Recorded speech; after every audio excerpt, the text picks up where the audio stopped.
This little display was actually the last act of an embarrassing Texas controversy. Politically ambitious Texas governor sending National Guard troops, most of them Hispanic, along with their tanks, to hotspot of Latin America for war games. If not the eyes of Texas, practically all of its cameras were on that state's National Guard when Governor Mark White showed up wearing his crisply pressed fatigues in the 130-degree Honduran sun with Texas barbecue at what else? Camp El Alamo, 3 miles from the Nicaraguan border. We're delighted to have an opportunity to come and visit with you in this first of its kind exercise for the Texas Guard. The governor having come and gone, today the Texas Guard, tank unit 90% Hispanic, got down to business. Their mission?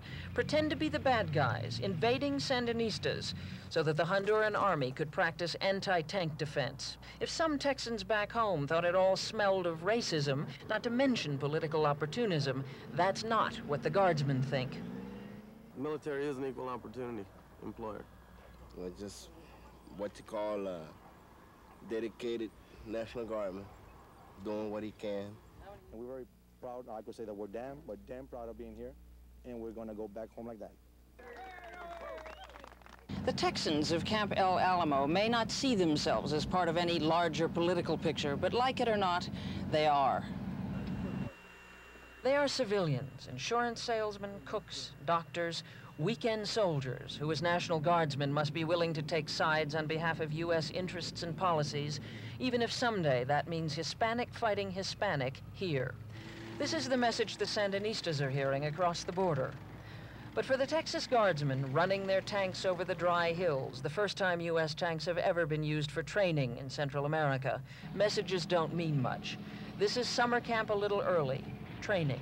No more, no less. Martha Teishner, CBS News with the Texas National Guard in Honduras.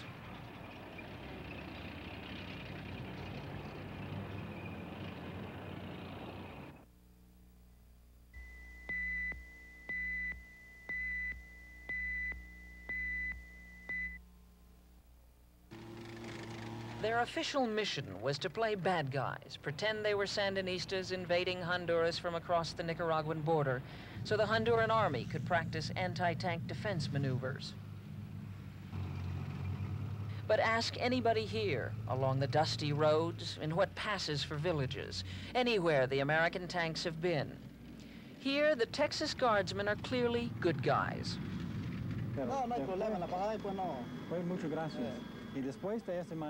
Most of them speak Spanish. More than half are Mexican Americans from the Rio Grande Valley who have known hard times in their own lives.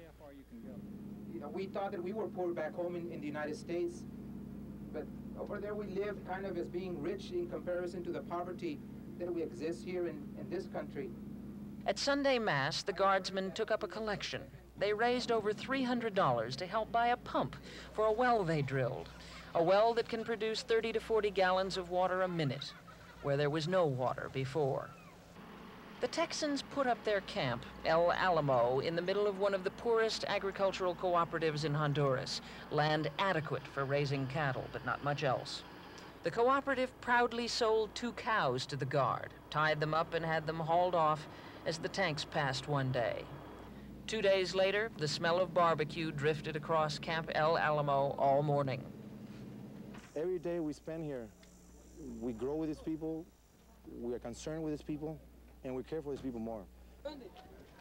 They are people who seldom get any attention, any care. In the 130-degree sun, families waited hours to see the doctors and medics from the Guard.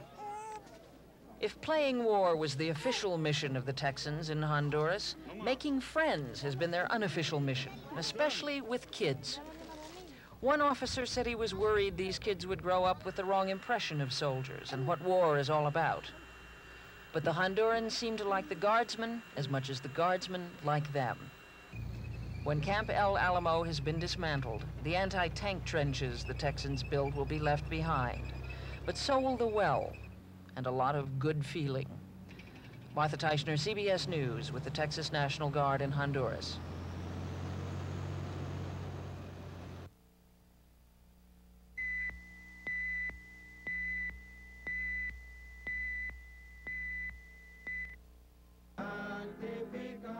The language is Spanish, but these are Texans, members of the Texas National Guard, spending their Easter in Honduras, at the edge of the most sensitive area in this hemisphere.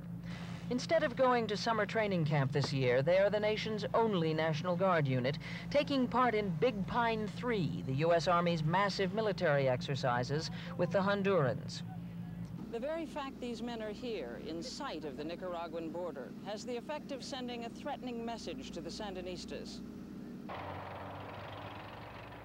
It is the first time the U.S. military has trained with tanks on Central American soil. The Sandinistas have them, Soviet tanks manned by Soviet-trained crews.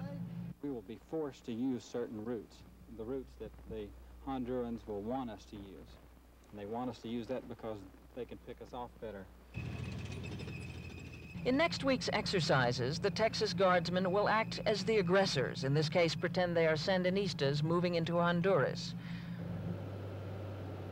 They have been rehearsing Soviet-style tactics so that the Honduran army can practice anti-tank defense against the kind of assault they could expect from Nicaragua. They would lead with rows or echelons of armored vehicles, followed by armored personnel carriers, also in rows. And as soon as they would break through a certain point, then they would pour masses of people and equipment through the break point and try to wreak havoc in the rear areas. I think you're thinking American again. Okay, that's right, you did the right thing. And even the PFC, when he sees a problem, you know, he realizes that he has a brain too. But remember, your Russian counterpart wouldn't have been allowed to, you know, he would have been afraid to have made any change in the plan at all. Sandinista radio stations have been calling the National Guardsmen Texas mercenaries. In fact, the Guardsmen are training in the 130-degree sun to fight for U.S. interests anywhere. But on this day of peace, the implied message to the Sandinistas, the Texas National Guard could well be fighting here. Martha Teishner, CBS News, Camp El Alamo, Las Hormigas, Honduras.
The Marines came ashore for training in Honduras in what one high American military official described today as another demonstration that the U.S. means business in Central America.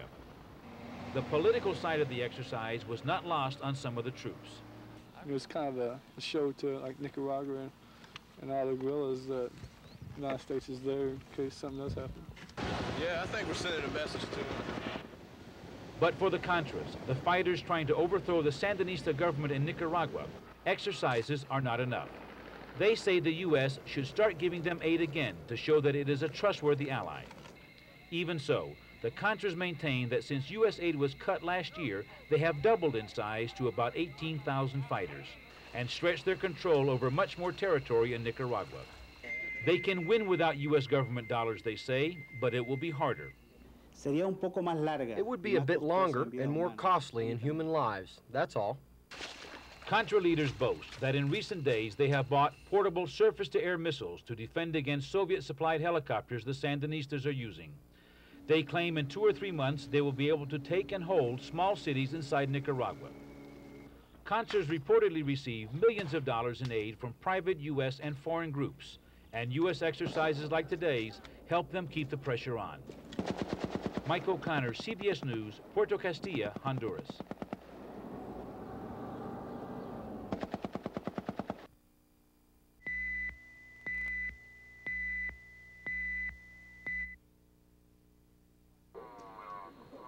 Bolivian climbers reported late this afternoon they found no survivors among the 29 passengers aboard the Eastern Airlines jet that crashed in the rugged Andes Mountains Tuesday night, about 35 miles from La Paz.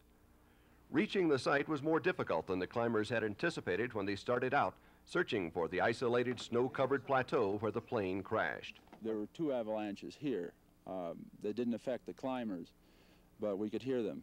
So this is the worst time you could possibly be on top of the mountain. This has a lot of avalanche, and this is the only way to go to the airplane. We've tried the southern part, but it was really difficult. It took nearly a day for the climbers to make it through the difficult terrain to set up a base camp at the foot of the mountain. Then additional camps were established along the climbers' path as they proceeded up the 21,000-foot mountain.